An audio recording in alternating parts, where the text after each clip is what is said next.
কে আবার এই কি পরে পরে পরে আচ্ছা ক্লাস নিচ্ছি। পার্টিসিপেন্ট কেমন আসছে বলো তো? স্যার আপনি সহ 153 জন স্যার। 153 জন। আচ্ছা এই তো এটা খুললেই বোঝা যাবে। হ্যাঁ 153।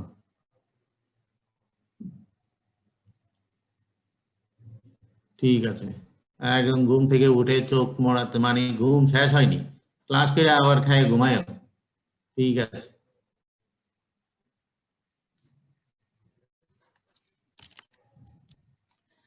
তাহলে এক্সার্জিটা আমরা জানলাম। এক্সার্জি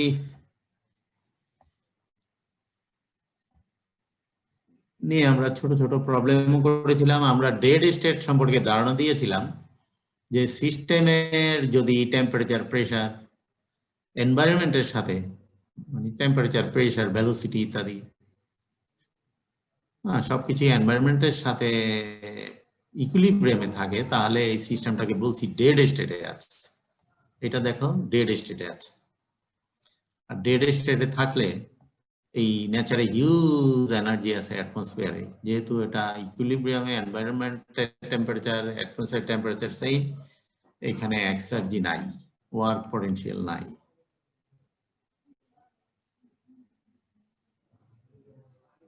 এখন এক্সার্জি নিয়ে আমরা কিছু ডিরাইভ করেছিলাম। আমরা দেখেছি যে সারাউন্ডিংস ওয়ার্কস থাকে, এই সারাউন্ডিংস ওয়ার্কস এর পরিমাণ হলো এই পি নট, যেটা অ্যাটমসফেরিক প্রেসার। তাহলে অ্যাকচুয়াল ওয়ার্কটা যেটা হলো তার থেকে সারাউন্ডিংস বাদ দিলে ইউজফুল ওয়ার্ক পাওয়া যাবে। যদি এটা এক্সপানশনে যায়, কম্প্রেশন হলে এটা প্লাস হয়ে যাবে। এটা আমরা দেখেছি।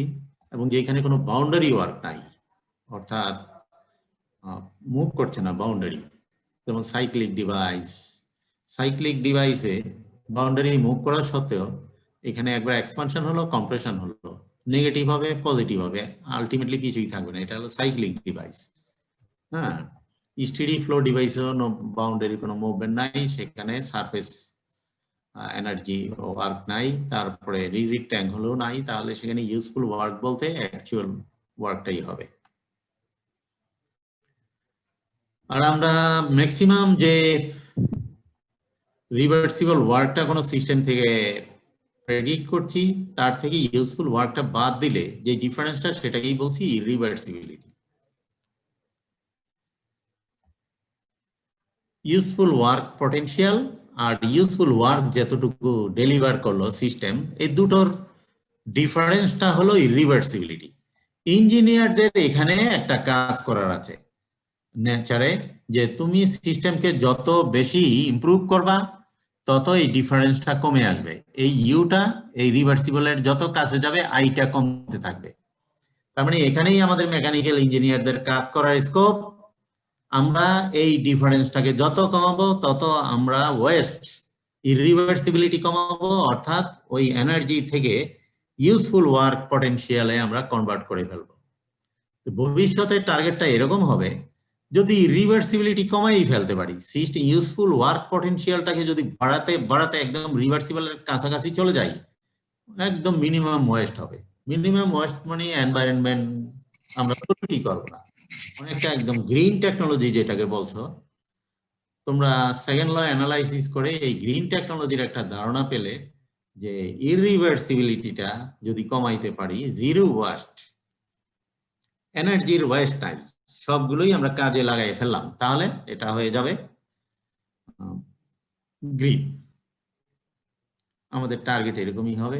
এটা ওয়ার্ক প্রডিউসিং ডিভাইসের জন্য, আর ওয়ার্ক কনজিউমিং ডিভাইসের জন্য হলো ডিফারেন্সটা ডিরেকশন একটু চেঞ্জ আর কি। ঠিক আছে, রিভার্সিবলটা হবে পরে, যেমন pump, compressor. Second law efficiency তো আমরা জানলাম, তারপরে এগুলো আমরা দেখেছি গতকাল। তারপর আমরা এই একটা সিস্টেমের জন্য, ক্লোজ সিস্টেমের জন্য এক্সার্জির এক্সপ্রেশনটা আমরা ডিরাইভ করেছি, first law of thermodynamics apply করেছি এখানে, যেহেতু হিটটা বাইরে যাচ্ছে সিস্টেম থেকে, এটা মাইনাস হলো, আর minus W equal to change of internal energy. এই ডব্লিউ ডেল ডব্লিউটা পিডিবি ওয়ার্ক বলি আমরা, এটাকে এভাবে রিঅ্যারেঞ্জ করে লিখলাম, এই প্লাস মাইনাস কেটে যে এটাই থাকবে, আর এটা আমরা ওই যে ইউজফুল ওয়ার্ক বলে আসছি একটু আগে। সারফেসটা যখন বাদ দিলাম তখন এই এক্সপানশনে যাচ্ছে, তো সারফেস ওয়ার্ক বাদ দিলেই ইউজফুল ওয়ার্ক হবে। অর্থাৎ এই শ্যাফটের ওয়ার্কটা হবে ভিতরে যে এনার্জিটা ছিল, এই এনার্জিটা যেটা প্রডিউস হলো এটাকে শ্যাফট ওয়ার্ক প্লাস এই অ্যাটমসফিয়ারকে ধাক্কা দিয়ে এইদিকে নিয়ে আসছে, তাহলে এই ইউজফুল ওয়ার্কটা হবে ভিতরে যা প্রডিউস হলো মাইনাস এই অ্যাটমসফিয়ারের জন্য এটা বাদ দিলেই আমি শ্যাফটে এইটা পাবো, সেটাই হলো এটা। এখন টোটাল ওয়ার্কটা হবে হলো এই ইউজফুল ওয়ার্ক। এই যে নেট ওয়ার্ক যেটা হিট ইঞ্জিন সাপ্লাই দিল, এটা তো ইউজফুল ওয়ার্ক। আর শ্যাফটের ইউজফুল ওয়ার্কটা হলো ওই ইন্টারনাল যা তৈরি হয়েছে তারপরে এই বাইরে এটা বাদ দিয়ে সারফেসটাকে বাদ দিয়ে ইউজফুল, তাহলে টোটালটা হবে দুটোর সামেশন। আচ্ছা, ডব্লিউ সামেশন হয়ে গেল, আর এটা জানলাম আমরা useful work plus P not V. এখন ফার্স্ট ল এটা গেল, এখন এই কিউটা বসাবো এখানে, তো ডব্লিউটা পেয়ে গেলাম, এটা কিউটা কত? কিউটা সেকেন্ড ল অফ থার্মোডাইনামিক্স থেকে আমরা জানি, এই কিউটা এখানে আছে, আর এফিসিয়েন্সি এখান থেকে আমরা এই ফার্স্ট ল অফ থার্মোডাইনামিক্সে কিউ বসাই দিলাম, এই ডব্লিউ বসাই দিলাম, বসে টোটাল ওয়ার্কটা তো এটা ইকুয়াল টু আমরা এইরকম একটা এক্সপ্রেশন পেলাম। এটা ডেড স্টেট থেকে ইউ পর্যন্ত ইন্টিগ্রেট করি, এটাকে ইন্টিগ্রেট করব, তো ডেড স্টেট থেকে এটা যেহেতু মাইনাস, ডেড স্টেট থেকে ইউ পর্যন্ত করলে তাহলে এই পাশে minus U not minus U, আর মাইনাস দ্বারা গুণ করলে ইউ মাইনাস ইউ নট, এটাও তাই হবে, এটা হয়ে যাবে plus B minus B naught, আর এটা যেহেতু প্লাস আছে এটা হয়ে যাবে মাইনাস। তাহলে এই এক্সপ্রেশনটা মনে রাখবে, এটা হলো টোটাল ইউজফুল ওয়ার্ক, তো এটাই হবে এক্সআরজি। তাহলে এটাকে আমরা ডব্লিউ না বলে এক্স দ্বারা রিপ্রেজেন্ট করতে পারি। টার্মটা দেখো, change of internal energy plus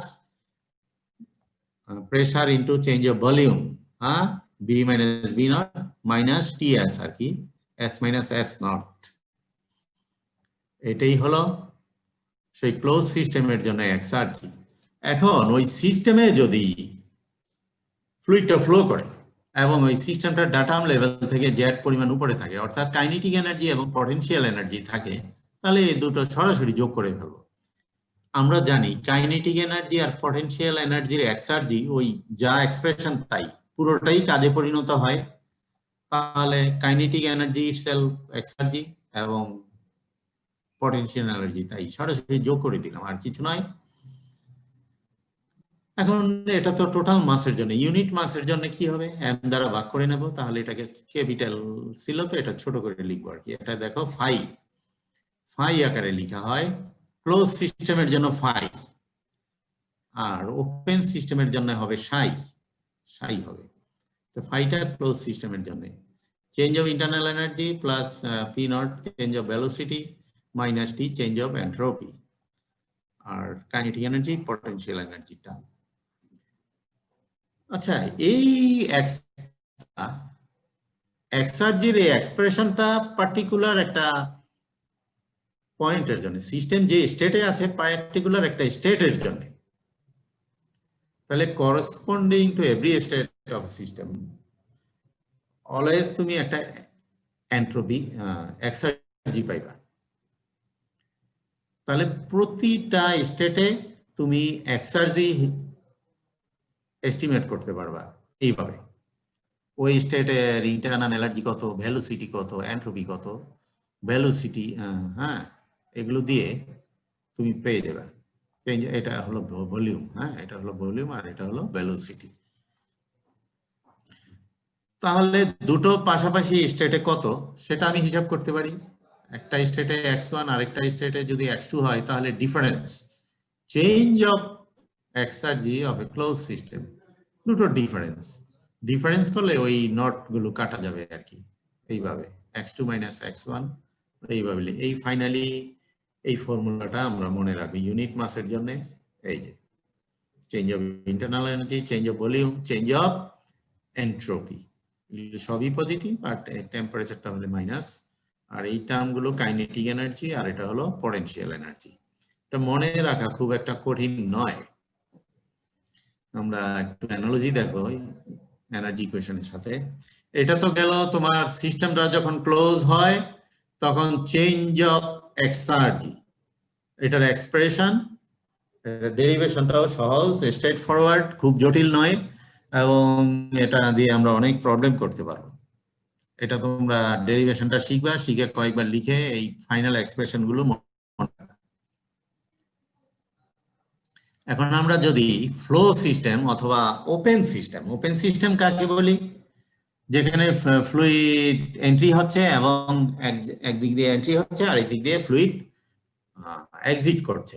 এই ধরনের সিস্টেমের উদাহরণ হতে পারে টারবাইন, পাম্প, কম্প্রেসার, ঠিক না? এগুলো স্টেডি ফ্লো ডিভাইস বলি আমরা। অনেকক্ষণ যদি সিস্টেমটা রান করে স্টেডি হয়ে যায়, এনার্জি যতটুকু এন্ট্রি হলো এনার্জি সেই পরিমাণ বেড়ে গেল, মাস যতটুকু এন্ট্রি হবে মাস সেই পরিমাণ এক্সিট করবে। এগুলো হলো steady flow device. Mass flow at inlet will mass flow at outlet. এর কি হবে? এন্ট্রপির কি হবে? এন্ট্রপি তো জেনারেট হয়ে যায়। এন্ট্রপি যা এন্ট্রি হয়েছিল, এন্ট্রপি যা বেরিয়ে গেল, মাঝখানে কিছু এন্ট্রপি রেখে যাবে সিস্টেমের ভিতর। এটা হলো এন্ট্রপি ইনক্রিজ প্রিন্সিপাল পড়েছ। মানে এন্ট্রপি যা নিয়ে ঢুকেছিল সেই পরিমাণ যদি এন্ট্রপি বেরিয়েও যায় তাহলে কিছু এন্ট্রপি জেনারেট করে সিস্টেমে থেকে যাবে। এটা হলো এন্ট্রপি প্রিন্সিপাল। আচ্ছা, এখন আমরা যদি স্টেডি ফ্লো ডিভাইস অর্থাৎ ওপেন সিস্টেম এর জন্য চেঞ্জ অফ এক্সার্জি কি হবে? আগে সিস্টেমের কোনো একটা পার্টিকুলার স্টেটে এক্সার্জি কি হবে সেটা আমরা দেখছি। তার আগে যেহেতু ফ্লোর জন্য এক্সার্জিটা কি সেটা একটু জানি। আমরা কাইনেটিক এনার্জির জন্য জেনেছি বা পটেনশিয়াল এনার্জির জন্য জেনেছি, তো ফ্লো তো একটা এনার্জি। এখানে ফ্লুইড এন্ট্রি হচ্ছে, ফ্লুইডের প্রেসার কত? পি, আর ভলিউম হলো বি। তাহলে ফ্লো এনার্জি পি দিয়ে আমরা তো জানি। এনথালপি ডেফিনেশনে পি প্লাস পিভি আমরা বলেছিলাম, পিভিটা হলো ফ্লো এনার্জি। এখন এই এনার্জিটা আবার অ্যাটমসফিয়ারিক প্রেসারকে ওভারকাম করে সামনে যাচ্ছে, তাহলে শ্যাফটে আমরা যেটা পাবো কি হবে? শ্যাফট ওয়ার্কটা হবে এটা মাইনাস এই পি নট, অর্থাৎ এই ফ্লো এনার্জি মাইনাস এই যে সারফেস এনার্জিটা। তাহলে এটাই হলো ইউজফুল ওয়ার্ক। তো এটাকেই আমরা বলবো exergy of flow energy.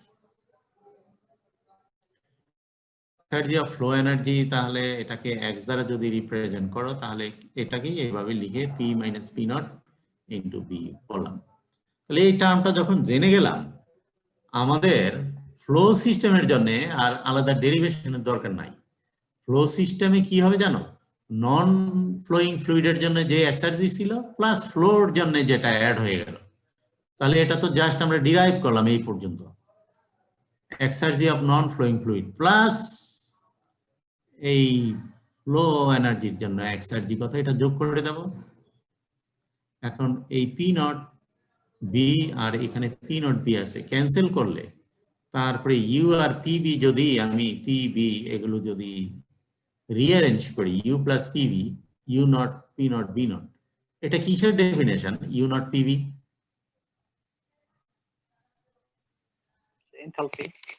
Enthalpy. তাহলে এইচ বসাই দেই, এখানে এইচ বসাই দেবো আর এখানে এইচ নট বসাই দেবো। Very good. তাহলে এইচ মাইনাস এইচ নট হয়ে গেল minus T not S minus S not. সহজ। হ্যাঁ, আগেরটা ইন্টারনাল এনার্জি ছিল আর প্রেসার টার্ম ছিল, আর এন্ট্রপি তো ছিল এই মাইনাস টার্মে। এখানে এন্ট্রপি মাইনাস টার্মে আছে, minus T change of entropy. শুধু এখানে আসছে এনথালপি। এনথালপি ফ্লো যেখানে আছে এনথালপি তো হতেই হবে ফ্লো সিস্টেমের জন্য। তাহলে এটা কোনো একটা স্টেটের জন্য enthalpy exergy of a flow system. এখন change of exergy of flow system কি করব? দুটার জন্য বিয়োগ করে দিলে এটা একটার জন্য x1 আবার x2 থেকে বিয়োগ করলে এইটা আমরা পেয়ে যাব। আর ইউনিট মাসের জন্য চেঞ্জ অফ এনথালপি, আর চেঞ্জ অফ এন্ট্রপি, আর এখানে কি চেঞ্জ অফ কাইনেটিক এনার্জি, আর লাস্ট এটা হলো চেঞ্জ অফ পটেনশিয়াল এনার্জি। আচ্ছা, তোমাদের কি মনে পড়ে তোমাদের জেনারেল এনার্জি ইকুয়েশনটা কিন্তু তোমরা জেনেছো, flow steady flow energy equation যেটা জানো ফার্স্ট ল অফ থার্মোডাইনামিক্স থেকে তোমরা জেনেছিলা কিউ প্লাস ডব্লিউ, হ্যাঁ, অথবা কিউ মাইনাস ডব্লিউ যাই বলো, change of kinetic energy, change of potential energy plus change of enthalpy পুরোটাই আছে, plus T not S2 minus S1 আছে। তাহলে মনে রাখতে সুবিধা। তাহলে জেনারেল এনার্জি ইকুয়েশনের সাথে এই টার্মটা যোগ করে দিলে আমি পেয়ে যাব ফ্লো সিস্টেমের এক্সার্জি। আচ্ছা, change of kinetic energy, potential energy, enthalpy, আর এই যে এই এন্টারপি টার্মটা আছে। আর এর জন্য কি নন ফ্লোর জন্য কি ছিল? Change of kinetic energy, potential তো আছেই, ইন্টারনাল এনার্জি আর এই যে ভলিউম চেঞ্জের টার্মটা আছে, আর এই এন্ট্রপিটা আছে মাইনাস টার্মে। একটু দুটার জন্য পার্থক্যটা একটু মনে রাখলে দু একবার লিখলেই তোমাদের খুব একটা জটিল ইকুয়েশন নয়। তাহলে আমরা দুটো গুরুত্বপূর্ণ ডেরিভেশন শিখে গেলাম, সেটা হলো exergy of non flow system, exergy of non flow সিস্টেমে, এবং চেঞ্জ গুলো দেখলাম। এখন তোমাদের ওই যে প্রথম পড়াতে যে বলেছিলাম যে একটা হিট সোর্স আছে, তার টেম্পারেচার টি আর এনভায়রনমেন্টের টেম্পারেচার টি নট। তাহলে exergy associated with heat transfer, এই যে এনার্জি ট্রান্সফার হলো, এটার অ্যামাউন্টটা কি? অ্যামাউন্টটা কি হবে? ম্যাক্সিমাম এফিসিয়েন্সির সাথে যদি যে পরিমাণ হিট ট্রান্সফার হলো তো গুণ করলে ম্যাক্সিমাম ইউজফুল ওয়ার্কটা পাবো, সেটাই হলো এক্সার্জি, হিটের জন্য এক্সার্জি। এটা এই ফর্মুলায় যেটা পেলে সেটা হলো হিটের জন্য এক্সার্জি। আচ্ছা, এই সোর্সটা, এটা তো একটা সোর্স, সোর্সের টেম্পারেচার চেঞ্জ করে না এবং এনভায়রনমেন্টের টেম্পারেচারও চেঞ্জ হচ্ছে না, তাহলে এই ফর্মুলা। আবার কোনো কারণে সোর্সের টেম্পারেচার যদি চেঞ্জ হয়ে যায়, হিট ট্রান্সফার হচ্ছে টি কমে, ধরো 1000 কমে 900 হয়ে গেল, 900টা 800 হয়ে গেল, করতে করতে এনভায়রনমেন্টের সাথে মিলে গেল, তাহলে কি হবে? তাহলে ফর্মুলা কি হবে? ফর্মুলা এটা হবে না, ফর্মুলা হবে এই যে সামান্য একটা টেম্পারেচার ডিফারেন্সের জন্য সামান্য একটু এনার্জি যেটা এই ফর্মুলা ইউজ করে তারপরে টোটালটার জন্য ইন্টিগ্রেশন করতে হবে। অর্থাৎ টি যখন ভেরিয়েবল তখন এই ইন্টিগ্রেশন ফর্মুলা, আর টি যখন কনস্ট্যান্ট তখন এই ফর্মুলা। ঠিক আছে?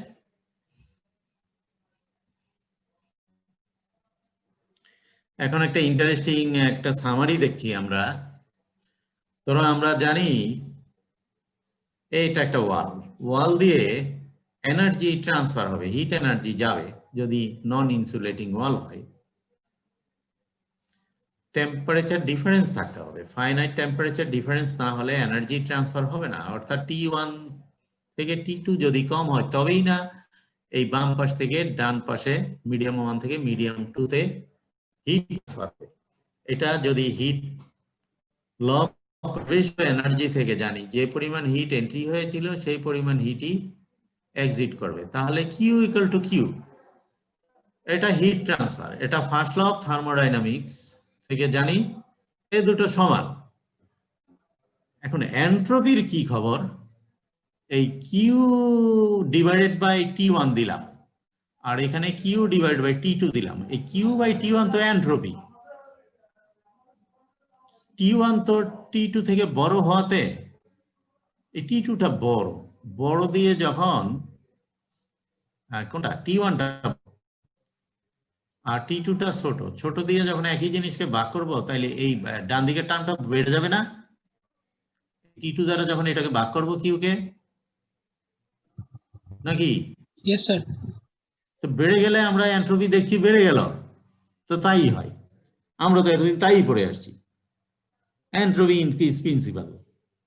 হ্যাঁ, আমাদের এই যে সেই কি আইসোলেটেড সিস্টেমের এন্ট্রপি। আর কোথাও যদি আমি এইখানে এই সারাউন্ডিংসে যদি হিটের আদান প্রদান না হয়, এটাকে আইসোলেটেড করে ফেললাম, তাহলে এই এন্ট্রপিটা অবশ্যই বেড়ে যাবে, এবং তাই হয়েছে।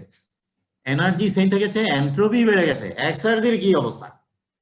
এক্সার্জির ডেফিনেশন অনুযায়ী maximum reversible efficiency into Q দিলাম, আবার এটাকেও কিউ দ্বারা গুণ করলাম। এখন T2 কম হওয়ার কারণে এটার থেকে এই বড় টার্মটা বিয়োগ করেছি। বড় টার্মটা বিয়োগ করলে ডান দিকের টার্মটা ছোট হয়ে গেল। তাহলে এক্সার্জি কি হলো? এক্সার্জি তো কমে গেল। তাহলে এনার্জি সেম থাকবে, এন্ট্রপি বেড়ে যাবে, আর এক্সার্জি কি হবে? এক্সার্জি কমে যাবে। ল অফ ডিগ্রেডেশন অফ অথবা law of decrease of exergy, এটা হলো আইসোলেটেড সিস্টেমের জন্য এক্সার্জি কখনোই বাড়বে না। বড় জোর জিরো হতে পারে যদি রিভার্সিবল হয়, কিন্তু বাস্তবে কি হবে? এটা কমে যাবে, এক্সার্জি কমে যাবে, আর এন্ট্রপি বেড়ে যাবে। বড় জোর সমান থাকতে পারে, রিভার্সিবল হলে এন্ট্রপি বেড়ে যাবে, আর এনার্জি কনজারভেশন অফ এনার্জি থেকে এনার্জি সেম থাকবে। এই হলো আমাদের এই তিনটা টার্মের অবস্থা। তাহলে এক্সার্জি ট্রান্সফার বাই ওয়ার্ক আমরা একটু আগে দেখলাম। বাউন্ডারি ওয়ার্ক, এই যে অ্যাকচুয়াল ওয়ার্ক থেকে এই সারফেস সারাউন্ডিং ওয়ার্কটা বাদ দিলে যেটা, এটা আমাদের ইউজফুল ওয়ার্ক, এটা হলো এক্সার্জি। আর এটা যদি না থাকে অন্য সিস্টেমের জন্য, যেখানে মুভমেন্ট নাই বাউন্ডারি অথবা সাইক্লিক ডিভাইস অথবা রিজিড ট্যাঙ্ক, তাহলে ইউজফুল ওয়ার্ক আর অ্যাকচুয়াল ওয়ার্ক সমান। তাহলে এক্সার্জি ট্রান্সফার বাই ওয়ার্ক এটা। আর একটু আগে দেখলাম এক্সার্জি ট্রান্সফার বাই হিট, তার আগে এক্সার্জি ট্রান্সফার বাই কি যে কাইনেটিক এনার্জি, পটেনশিয়াল এনার্জি ইত্যাদি দেখলাম। হ্যাঁ, আর সিস্টেমের জন্য আমরা হিসাব করলাম এক্সার্জি। এক্সার্জি ট্রান্সফার বাই মাস হতে পারে, কেননা শোনো, মাস যখন ট্রান্সফার হয়, মাসের সাথে এনার্জি যায়, মাসের সাথে এন্ট্রপি যায়, মাসের সাথে এক্সার্জিও ট্রান্সফার হয়। তাহলে মাসের সাথে এক্সার্জির পরিমাণ কত? যেহেতু এটা ফ্লো সিস্টেমের জন্য আমি বলেছিলাম এক্সার্জি পার ইউনিট মাস হবে সাই। সাই এর এক্সপ্রেশনটা একটু জাস্ট ডিরাইভ করে আসলে একটু আগে, এটার সাথে মাস গুণ করলেই টোটাল এক্সার্জি অ্যাসোসিয়েটেড উইথ মাস হবে। ঠিক আছে? আর এই ইকুয়েশনটা তোমাদের ফ্লুইড মেকানিক যখন পড়বা, তোমাদের বলেছিলাম যে মাসের পরিমাণ রো এ বি হয়। এটা হলো রো এ বি, পুরো ছোট এরিয়ার জন্য এতটুকু, আর পুরো এরিয়াকে ইন্টিগ্রেশন করলে টোটাল মাস পাওয়া যাবে, আর এই এক্সার্জি দ্বারা গুণ করলে টোটাল মাসের এক্সার্জি হয়ে যাবে। এটা আপাতত না জানলেও হবে, এই ফর্মুলাগুলো জানবা। এখানে বলা আছে mass contain energy, entropy and exergy, and thus mass flow into or out of a system is accompanied by energy, entropy and exergy transfer. তাহলে কোথাও মাস ফ্লো হচ্ছে, এখানে এনার্জি ফ্লো হবে, এনার্জি ট্রান্সফার হবে, এন্ট্রপি ট্রান্সফার হবে, সাথে সাথে এক্সার্জিও transfer হবে। এখন ডিক্রিজ অফ এক্সার্জি প্রিন্সিপাল তাকে এইভাবে তুমি করতে পারো। একটা ডেরিভেশনটা যদি দেখতে চাও কৌশলে এটা করা যায়। ধরো একটা আইসোলেটেড সিস্টেম কনসিডার করলাম। এই আইসোলেটেড সিস্টেম মানে কি? এই সিস্টেম থেকে কোনো এনার্জি বাইরে যাচ্ছে না, বাইরে থেকে এনার্জি ভিতরে আসছে না, এবং মাসও ট্রান্সফার হচ্ছে না। তাহলে কি হবে? ভিতরে যা আছে তাই থাকবে। তাহলে এটা যদি এনার্জি ইন যতটুকু, এনার্জির কোনো ইন নাই, এনার্জির আউট নাই, তাহলে চেঞ্জ অফ, এই যে এটা তো energy in energy out equal to change of energy of system, stored energy. এটা হলো ফর্মুলা আমাদের ফার্স্ট ল অফ থার্মোডাইনামিক্স। এখন এটাও জিরো, এটাও জিরো, কোনো ইন হয় নাই, আউট হয়নি। তাহলে change of the stored energy equal to 0. Isolated system এনার্জির চেঞ্জটা 0, এটা মাথায় রাখলাম। আর এন্ট্রপি জেনারেশনের প্রিন্সিপাল থেকে আমরা জানি এন্ট্রপি যা ইনক্রিজ এন্টার করেছিল, এন্ট্রপি যা আউট হয়েছিল, এখানে যেহেতু আইসোলেটেড কিছুই হয়নি, এন্ট্রিও নিতে পারিনি, আউটও হতে পারিনি, ভিতরে যা ছিল এন্ট্রপি ওই জেনারেশন তাই রয়ে গেছে। তাহলে entropy generation equal to change of entropy. এটা হলো এন্ট্রপি জেনারেশন প্রিন্সিপাল। এটা এন্ট্রপির ওই চ্যাপ্টারে আছে, যদিও তোমাদের এই ডেরিভেশনটা বলা হয়নি, কিন্তু এটা হলো ফর্মুলা। এন্ট্রপি হবে জেনারেটেড, আর আমরা দেখব এটা যদি এক্সার্জি হয়, এক্সার্জি হবে ডেস্ট্রয়েড, এখানে মাইনাস হবে, এক্সার্জি কমে যাবে, এন্ট্রপি বেড়েই যাবে যেহেতু প্লাস। আচ্ছা, entropy generation equal to S2 minus S1 হলো, এখানে টি নট দ্বারা গুণ করো, মাইনাস টি নট দ্বারা এটাকে যদি গুণ করো তাহলে এই পাশেও minus T not into S2 minus S1 হবে। ঠিক আছে, এই ইকুয়েশনটা পাওয়া গেল। আর এটা বসাই দিলাম, এটা যেহেতু 0, এটা বসাইলেই কি না বসাইলেই কি। একটু চেহারাটা চেঞ্জ করতে যাচ্ছি, আরো একটা টার্ম দিয়ে দিলাম। এখানে ভলিউমের চেঞ্জ নাই, তো ভলিউমের চেঞ্জ নাই, এটা 0, তারপরে এই টার্মটা দিলাম এখানে, এটা 0। তাহলে এই পুরো টার্মটাকে এক্সার্জি চেঞ্জ হিসাবে আমরা একটু আগে ডিরাইভ করলাম। তাহলে minus T naught entropy generation equal to x2 minus x1, এটা লিখতে পারি। তার মানে change of exergy equal to কি নেগেটিভ, এন্ট্রপি জেনারেশনটা অলওয়েজ পজিটিভ, এটা কখনোই নেগেটিভ হইতে পারে না। এন্ট্রপি কি আমরা সেকেন্ড ল অফ থার্মোডাইনামিক্স থেকে জেনে আসছি, এন্ট্রপি নেগেটিভ হবে নাকি? আইসোলেটেড সিস্টেমের জন্য এন্ট্রপি অবশ্যই একটা পজিটিভ কোয়ান্টিটি, এন্ট্রপি বেড়েই যাবে। এন্ট্রপি যদি বাড়ে তাহলে এই সিস্টেমটা নেগেটিভ, তাহলে এই দুটোর ডিফারেন্সটা নেগেটিভ হবে। আর 0 হবে লিমিটিং কেসে যখন রিভার্সিবল হবে। তাহলে entropy change of isolated system equal to plus minus less than equal to plus 0 আর কি, equal to 0, less than equal to 0 মানে নেগেটিভ আর কি। এটাকে ল্যাঙ্গুয়েজ যদি বলো, these equations can be expressed as the exergy of an isolated system during a process always decrease, or in the limiting case of a reversible process remains constant. হ্যাঁ, হয় decrease করবে যেহেতু negative, decrease করবে, অথবা limiting কেসে 0 হবে। In other words, it never increases. An exergy is destroyed during an actual process. Decrease করা মানে কি, exergy destroy হয়ে গেল। This is known as the decrease of exergy principle. For an isolated system, the decrease in exergy equals exergy destroyed. যতটুকু decrease করলো isolated সিস্টেমের জন্য ততটুকুই ডেস্ট্রয় হয়ে গেল। আচ্ছা, এই মাইনাস টার্মটা যদি তুলে এটা equal to less than equal to, তাহলে মাইনাসটা তুলে দিলে এটা কি পজিটিভ হয়ে যাবে না? এই ডিরেকশনটা চেঞ্জ হয়ে যাবে এইভাবে। এক্সার্জি ডেস্ট্রয়েড ইকুয়াল টু এই মাইনাস টার্মটা এখান থেকে তুলে দিলে এটা উল্টাই গেল। তার মানে T naught entropy generation will be always positive. এটা কি ইরিভার্সিবল প্রসেসের জন্য, রিয়েল প্রসেসের জন্য। আর যখন নেগেটিভ হবে ইম্পসিবল, এটা হতেই পারে না। এন্ট্রপি এক্সার্জি ডেস্ট্রয় হবেই, ডিক্রিজ করবেই, এটা নেগেটিভ হইতে পারে না, এটা অলওয়েজ পজিটিভ কোয়ান্টিটি।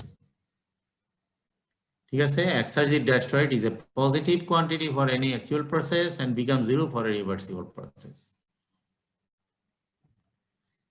তবে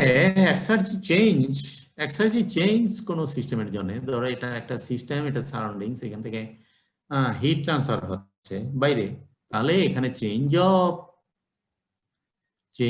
এন্ট্রপি মাইনাস হতে পারে। এন্ট্রপি তারপরে মাইনাস হবে কার? সিস্টেমের। আর সারাউন্ডিংস এর গেইন করলো সারাউন্ডিংস হবে পজিটিভ। তবে সারাউন্ডিংস আর সিস্টেম মিলে এই ইউনিভার্সেরটা পজিটিভ হয়ে যাবে। তবে সিস্টেমের এন্ট্রপি মাইনাস হইতে পারে, কিন্তু exergy distraction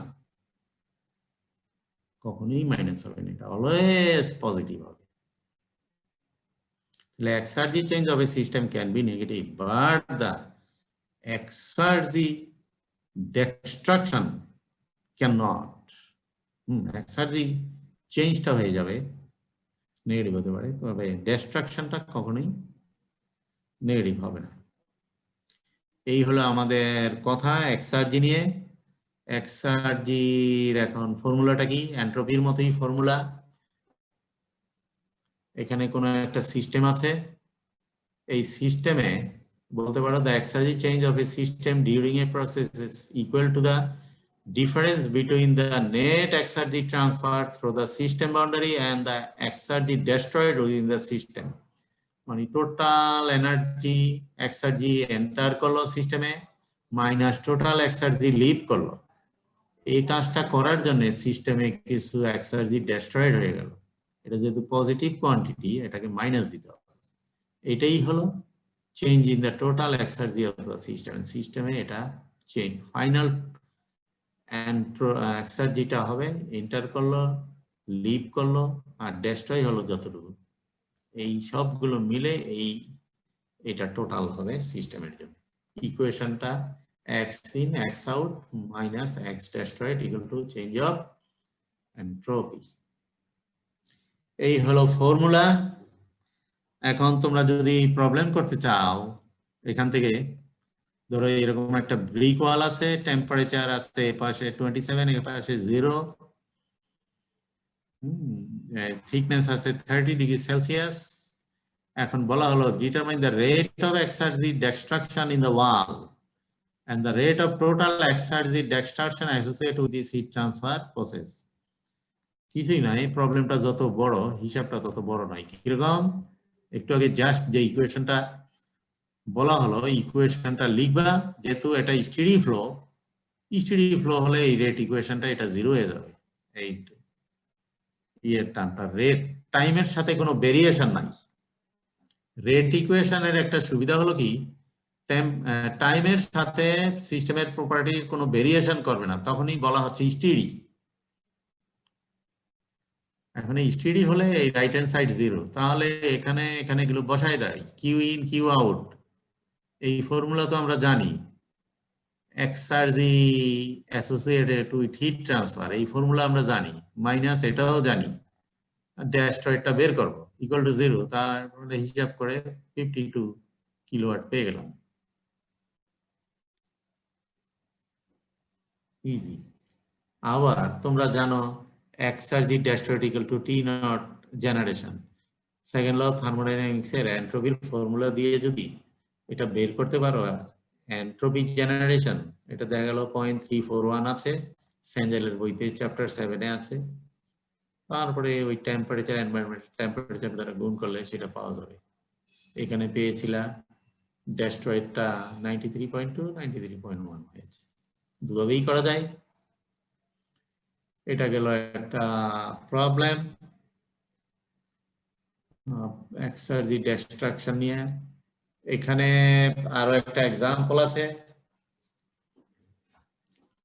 Oxygen is compressed in a piston cylinder device from an initial state to a final state. Determine the reversible work input and the increase in the exergy of the oxygen during the process. Assume the surroundings to be at 25 and 100. ঠিক আছে, তাহলে কি করতে হবে? তোমার এটা যেহেতু oxygen gas বলছে, তোমার হিসাব করতে গেলে এই যে স্পেসিফিক হিট এট কনস্ট্যান্ট ভলিউম, কনস্ট্যান্ট প্রেসার এবং আর অক্সিজেনের জন্য এগুলো জানতে হবে। তোমাদের হয় টেবিল দেয়া থাকবে, এগুলোতে এভারেজ টেম্পারেচারে ইভালুয়েট করে, আর টেবিল না দেয়া থাকলে কি করবা? তোমাদের এই প্রবলেমটা দেয়া থাকলে এই এভারেজ টেম্পারেচারে সিবিটা দেয়া থাকতে হবে, ঠিক না? এই ভ্যালুটা তোমাদের দিয়ে রাখতে হবে। এই আর টেবিলে এটা পাওয়া যাচ্ছে, তোমাকে বলা হবে আর ইকুয়াল টু এত, সিবি ইকুয়াল টু এত, আর ফুল টেবিল দিয়ে দিলে তোমরা এই অ্যাভারেজ টেম্পারেচারে এটা ওই টেবিল থেকে বের করে নিবে। আর না দেয়া থাকলে এই ভ্যালুগুলো দেয়া থাকবে, আর ভ্যালু না দেয়া থাকলে তো আরো তোমাদের ব্ল্যাঙ্ক চেক দেয়া হলো অ্যাসিউম রিজনেবল ডাটা। প্রবলেমটা করবে কি, যেহেতু টেবিল দেয়া নাই, ভ্যালুগুলো দেয়া নাই, তুমি অ্যাসিউম করে নিলা আর এর ভ্যালু পয়েন্ট সামথিং আর সিবির ভ্যালু পয়েন্ট সামথিং। ঠিক আছে, দেয়া থাকলে কি, না দেয়া থাকলে কি।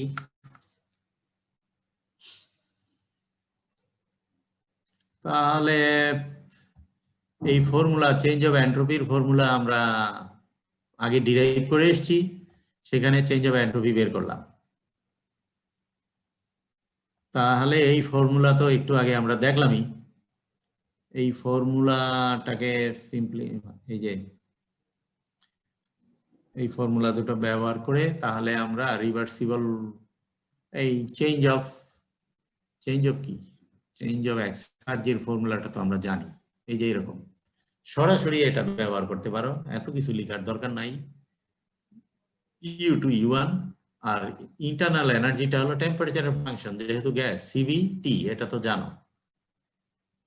এটার জন্য এই ভ্যালুটা লাগে আর কি, এই ভ্যালুটা বসাই দিলে আর এই ভ্যালুগুলো দেয়া আছে, এই ফর্মুলা এখানে লিখে সরাসরি এটা লিখবা আর এই ভ্যালুগুলো বসাই দিয়ে পেয়ে যাবা রিভার্সিবল ওয়ার্ক, মানে এটাই হলো এক্সার্জি। তাহলে এক্সার্জি চেঞ্জ কি হবে,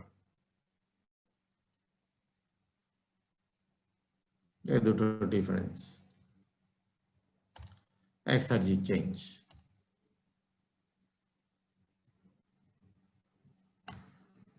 একটা টারবাইন দেয়া আছে, steam enters an adiabatic turbine at 6 megapascal, 600 degrees Celsius and mass flow rate দেয়া আছে, and leaves at 50 kPa, 100 degrees Celsius and 140 meter per second. The surroundings to the turbine are 25 degrees Celsius, environmental temperature দেয়া আছে। If the power output of the turbine is 5 megawatt, determine the power potential of the steam at its initial condition. মানে পাওয়ার potential কি, exergy বের করতে বলা হয়। The reversible power in megawatt, the second law efficiency. তাহলে initial condition দেয়া আছে, final condition দেয়া আছে, কি পরিমাণ আউটপুট সেটাও দেয়া আছে। তাহলে স্টেডি ফ্লো এনার্জি ইকুয়েশন এখানে বসাই দেই, এনার্জি ব্যালেন্স রেট, যেহেতু steady flow device, energy in energy out, আর যেহেতু স্টেডি এটা জিরো, তাহলে এনার্জি ইন হবে কি, ফার্স্ট ইয়ারে তোমরা পড়েছো স্টেডি ফ্লো এনার্জি ইকুয়েশন যদি টারবাইনে অ্যাপ্লাই করো, অথবা অন্যভাবে বলা যায় change of kinetic energy, change of enthalpy minus W, Q minus W, এখানে কিউ জিরো, যেহেতু এটাকে কি বলা হচ্ছে, সিস্টেম আইসোলে সারাউন্ডিংস এর সাথে এটা হলো ওই হিট আদান প্রদান করছে না, এডিয়াবেটিক কন্ডিশন।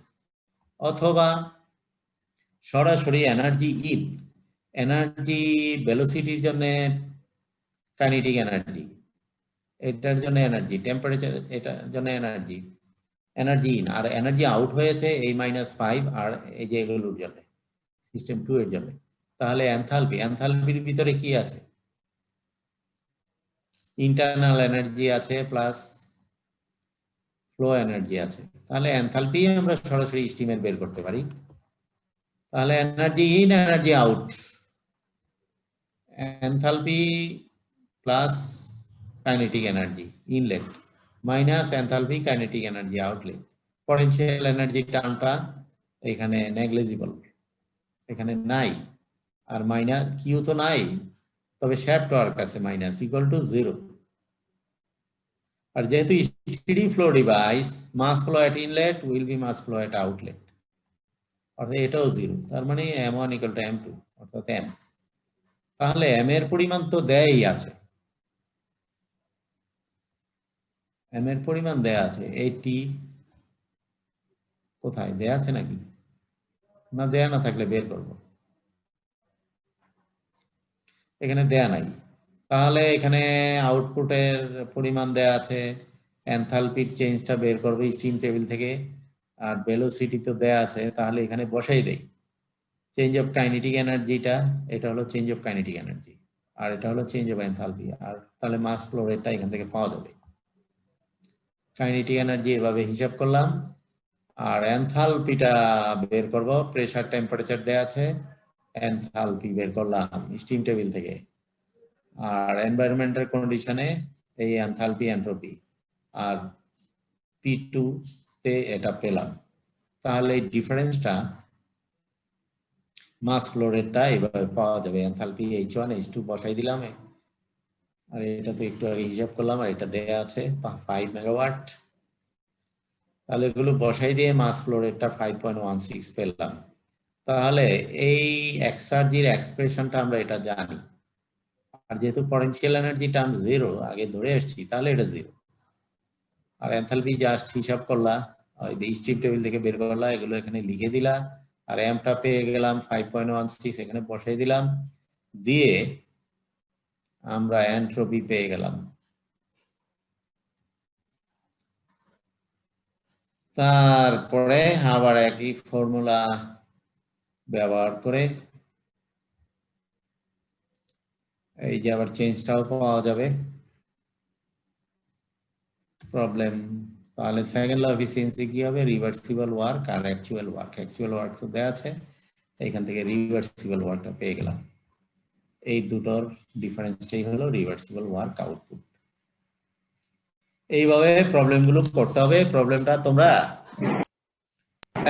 আছো, তোমরা তো কোনো শব্দ করছো না। জি স্যার, আছে স্যার। আছি স্যার। শোনো, এগুলো